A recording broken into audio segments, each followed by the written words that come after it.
冥界女王海拉传奇。在北欧神话的深邃传说中，有一位冥界女王，她的名字是海拉。她并非寻常的死亡之神，而是邪神洛基与女巨人安格尔伯达的魔女，血脉中流淌着统治王者的力量。海拉与哥哥芬里尔、耶梦加的共同构成了悬在众神头顶的三重阴影。这混沌三兄妹被预言将成为诸神黄昏的关键引发者，是北欧神话中最具毁灭性的存在。海拉诞生于约顿海姆巨人族的国度，从出生那一刻起，他便展现出与众不同的特质。古老的预言指出，这个孩子将成为王者的统治者，掌管生死之间的边界。奥丁得知预言后，派遣使者将这三个孩子带到他面前。奥丁审视了这三只怪物后，做出了不同的判决。芬里尔被带回阿斯加德监视，耶梦加的被丢入深海，而海拉则被贬入尼弗尔海姆的深处。奥丁对海拉的处置最为特殊，他没有将海拉囚禁或杀死，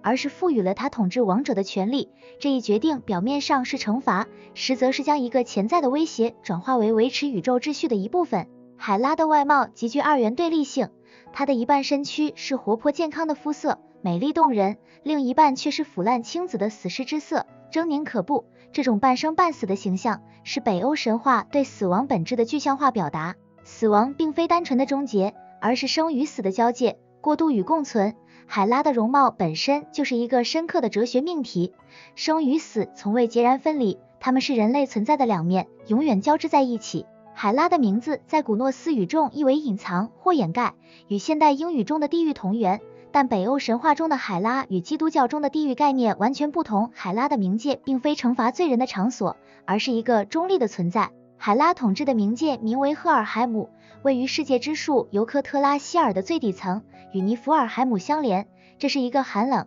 阴暗、迷雾笼罩的世界，与基督教地狱中烈火燃烧的景象截然不同。前往赫尔海姆的道路充满险阻，必须穿越一条名为吉欧尔的冰冷河流，河上架有一座黄金覆盖的桥梁，桥梁由女巨人莫德古德守卫，她会盘问每一个过桥之人的身份与目的。穿越河流后，还需经过铁森林与死亡之门，才能抵达海拉的宫殿。这条道路象征住死亡的不可逆转，一旦踏上，便难以回头。海拉在赫尔海姆的宫殿名为埃利德尼尔，意为被暴风雪侵袭的荒凉之地。宫殿的围墙名为尸体之墙，大门名为灾难之门，大厅名为无助之厅。海拉的餐盘名为饥饿，餐刀名为饥荒，他的仆人名为懒惰与迟缓。这些细节并非为了渲染恐怖，而是以诗意的语言描绘死亡的寂寥与无情。在北欧神话的宇宙观中，赫尔海姆并非惩罚之地，而是一个平静但阴郁的归宿，没有痛苦，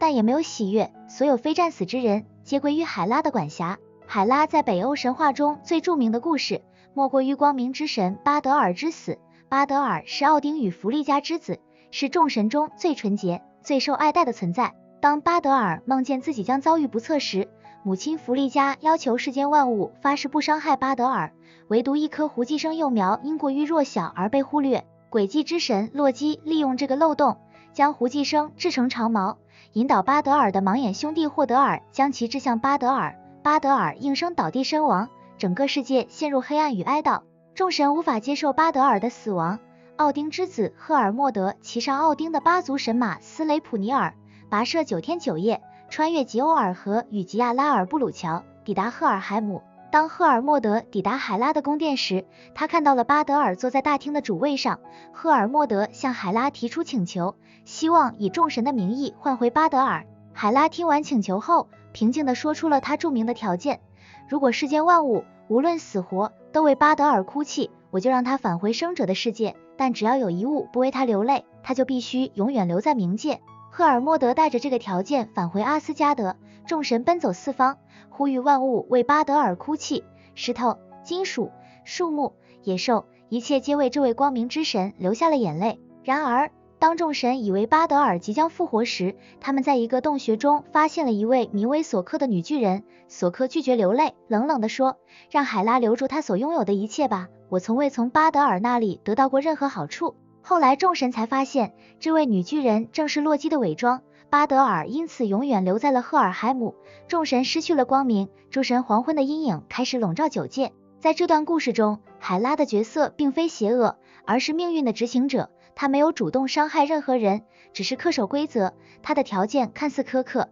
实则合理，死亡不可逆转，除非整个世界都为之哀悼。这体现了北欧神话的核心命题，即使是神，也无法逃脱命运的编织。海拉不是死亡的制造者，而是死亡秩序的守护者。在诸神黄昏降临之际，海拉的角色从冥界统治者转变为毁灭的参与者。当末日到来时，海拉率领冥界大军，乘坐由死人支架制成的战船纳吉尔法驶向战场。冥界大军与洛基、芬里尔、耶梦加的以及火巨人苏尔特尔的军队会合，共同向诸神发动攻击。海拉的冥界大军是诸神黄昏中不可忽视的力量。海拉本人是否直接参与战斗，神话中并未详细描述。部分版本的神话暗示，海拉在诸神黄昏后依然存在，继续统治住新世界的王者。海拉与两位兄长的命运截然不同，芬里尔被磨练束缚，最终被刺杀；耶梦加的被放逐深海，与索尔同归于尽，而海拉被赋予权力，命运模糊，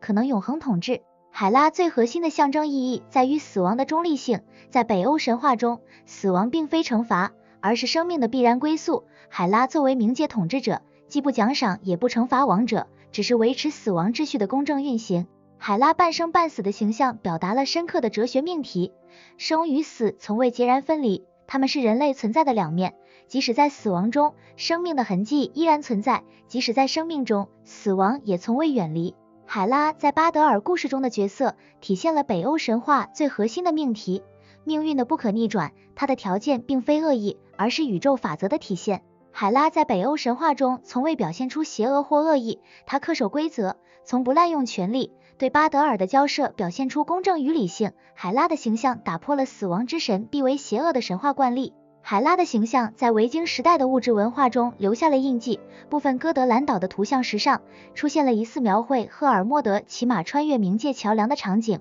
维京时代的墓葬习俗也反映了对冥界的信仰。海拉的形象在现代文化中经历了显著的演变，漫威电影宇宙中的海拉被重塑为死亡女神与阿斯加德的征服者，电子游戏战神与刺客教条、英灵殿中，海拉作为冥界统治者出现。在北欧神话的终局，芬里尔与耶梦加的相继倒下，而海拉的命运则相对模糊，部分版本暗示她在诸神黄昏后依然存在，继续统治住新世界的王者。这或许反映了北欧民族对死亡的态度，即使世界毁灭，诸神陨落，死亡的法则依然存在，依然运行，死亡是宇宙秩序中不可或缺的一环。海拉，这位北欧神话中的冥界女王，与其兄长芬里尔、耶梦加的共同构成了神话中最具震撼力的洛基三巨头，但她的故事不仅仅是关于恐惧与毁灭，更是关于死亡的本质、命运的不可逆转以及宇宙秩序的维持。海拉的传说跨越了千年时光，